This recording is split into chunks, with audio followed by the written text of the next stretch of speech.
What is the secret in the poet's heart in Candida? George Bernard Shaw was a dramatist with a purpose. His purpose was to build up a kingdom of heaven on the face of the earth. He believes that God has given us a beautiful world to live in, but our folly prevents it from being it so. That is why he sought to throw new light upon old opinions and customs. He wanted them to be examined anew so that what was found obsolete might be rejected, what needed change might be modified, and what was found is still valid might be retained. This does not mean that Shaw was a mere preacher. In fact, he has stated nothing in the form of conclusion.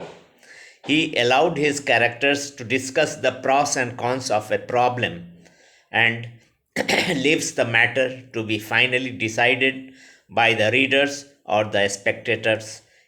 In this respect, he has played the role of a true artist. An artist's business is to exhibit reality.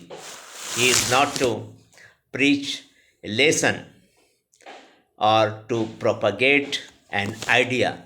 He has maintained this high standard of art in all his plays. Even in Candida, he himself does not explain the secret in the poet's heart. He leaves the secret to be revealed by the readers or the spectators.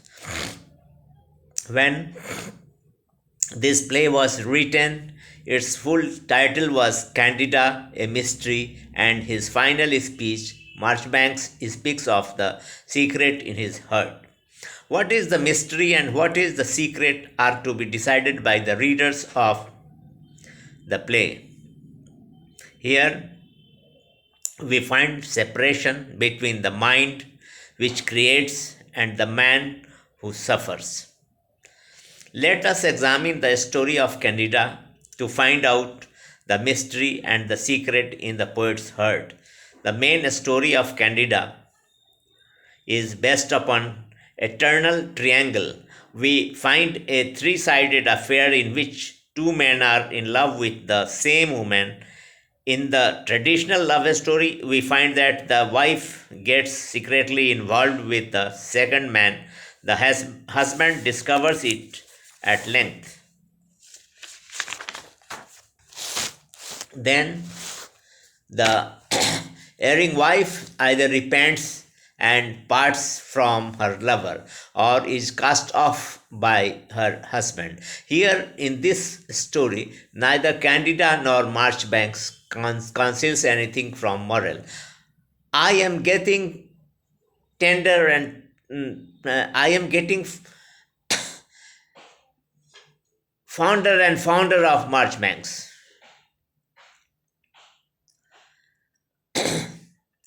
Candida admits that she is very fond of Marchbanks, and Marchbanks says that he loves Candida.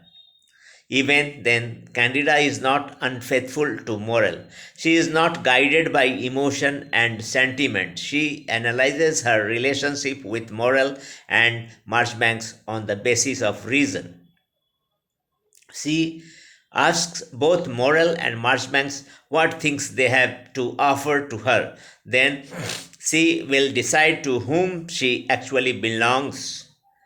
Morel offers, my strength for your defense, my honesty for your security, my ability and industry for your livelihood, and my authority and position for your dignity. Marchbanks offers, my weakness, my desolation, my heart's need. Candida says, I give myself to the weaker of the two. Morel feels he is lost, as he has offered his strength for her defense, his industry for her livelihood, and his dignity for her position. He projects himself as stronger than Marchbanks. This is the greatest mystery in the play. The apparently weak and dependent poet is really far stronger in spirit than Candida's physically robust and self assured husband. Although the husband offers his strength for Candida's defense, she is aware that his strength is rooted in her and would be non existent without womanly care and devotion. The poet, on the contrary, has spent all his life in spiritual loneliness and self dependence and can live quite well without the ministrations of Candida or anyone else. Moreover, real strength lies in sacrificing the object of one's desire. Marchbank says, I give my happiness with both hands. The very act of sacrifice on the part of Marchbanks makes him appear stronger than Morel, but a common reader feels that Morel is stronger than Marchbanks, but the so called strength of Mr. Morel is an illusion. This is the greatest mystery in the play. At the time of departure of Marchbanks, Candida consoles him by asking him to compose a poem out of her two sentences. His sentences are, when I am 30, she will be 45. When I am 60, she will be 75. She seems to suggest that he has lost Candida because of a great difference in age. But the poet reacts and says, I have a better secret than that in my heart. The secret in the poet's heart is that he has not lost Candida. Of course, to an ordinary reader, Morel appears to be victorious, but when we examine the nature of Marchbanks, we find that it is Marchbanks who has really got Candida. Marchbanks was a dweller of the world of spirit. His eyes looked beyond the material world to that world of spirit when union of heart is final and absolute. I am reminded of Dawn in this context.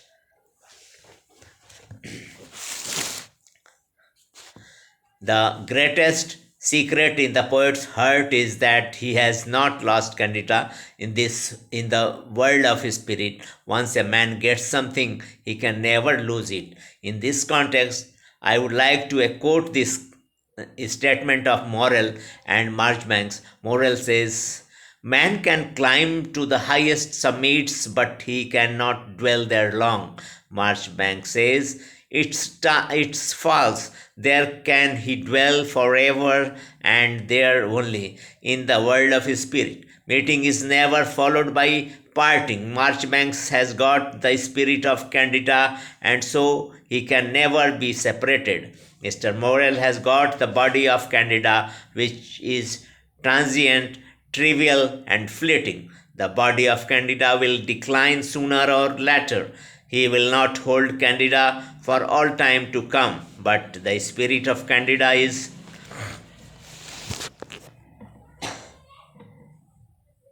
eternal and everlasting thing. That is why Marchbanks has said that in 100 years we shall be the same age.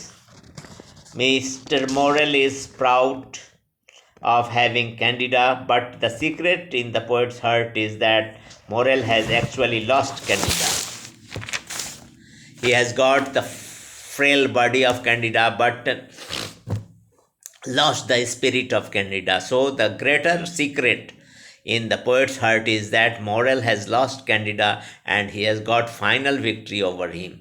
He is seeing achievement of Candida nothing but an illusion.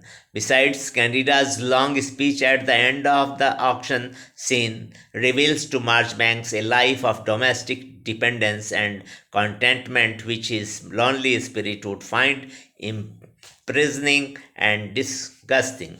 He discovers at that moment that the secret of life for him lies in the willing abandonment of hope. By abandoning hope in personal relationships, can he secure freedom from the pains and jealousies that would breed in him. A poet's life is in his poetry. and not in a state of domestic bliss, which includes the trimming of lamps, scrubbing the floor, and peeling potatoes and tending of children. That is why he says, I no longer desire happiness, life is nobler than that. The secret of happiness lies not in the attainment of object of heart's desire. It lies in the sacrifice of one's object of desire. There are many humble interpretations of the secret in the poet's heart. He wants a life without hope. He seems to suggest, like Caesar, he who has never hoped can never despair.